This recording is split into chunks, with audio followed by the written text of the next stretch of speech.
Sharada Gudimetla YouTube ఛానల్కి స్వాగతం సుస్వాగతం. ఇప్పుడు తొక్కు పచ్చడి ఎలా చేయాలో మీకు చెప్తాను. నేను తొక్కు పచ్చడి అంటే ఇది చిన్న చిన్న ముక్కలు తరుక్కోవాలి. చిన్న చిన్న ముక్కలు తరుక్కుని 2 రోజులు ఉప్పులో వేసి ఉంచి 3వ రోజుని ముక్కలన్నీ ఎండబెట్టేయాలి.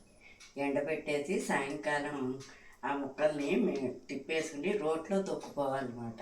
ఇప్పుడంటే మనకి అపార్ట్మెంట్ కల్చర్ మూలంగా మనకు మిక్సీలో తిప్పుకుంటున్నాము. అందుకని ఆ తిప్పేసుకుని దాన్ని ఊటలో కలిపేసుకోవాలన్నమాట.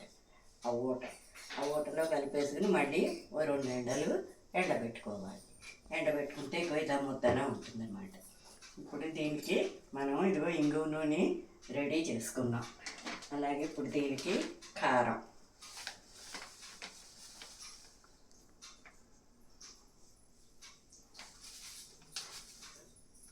మనం ఉప్పు ఎంత పోసుకున్నామో కారం కూడా అంత పోసుకోవాలి.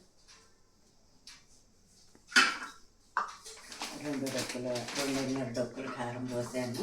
అలాగే ఆవాలు మెంతులు వేయించి గుండ తిప్పి ఉంచుకున్నాను. అది కూడా 2 డొక్కులు.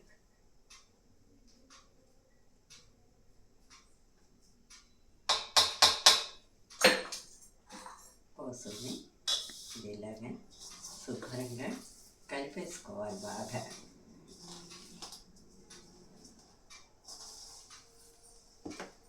కలిపేసుకుని అదే కాయతో పెట్టుకుంటున్నా మనం. ఒక్కొక్క ఊరగాయకి ఒక్కొక్క రకం పద్ధతి.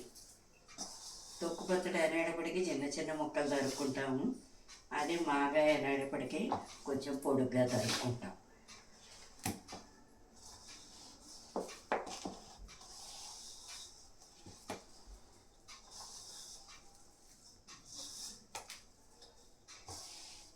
ఇంగువ నూనె రెడీగా పెట్టుకున్నాం కదా, అది ఇందులో పోసేస్తాం.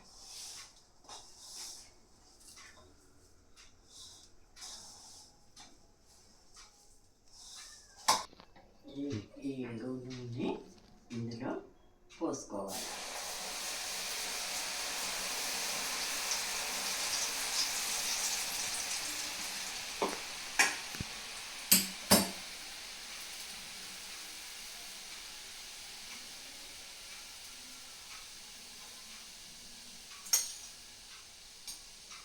వేడిగా ఉంది కదా, మనం ఒక గరిటెతో తీసుకుని గరిటెతో కలుపుకుందాం.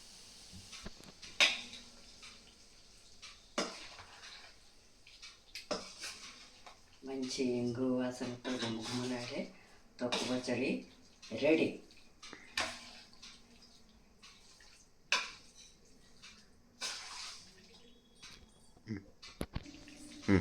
నా వీడియో కనుక నచ్చినట్టయితే లైక్ చేయండి, సబ్స్క్రైబ్ చేయండి. మరిన్ని వీడియోలతో మీ ముందుకు వస్తాను. బెల్ ఐకాన్ నొక్కండి. నమస్తే, ధన్యవాదాలు.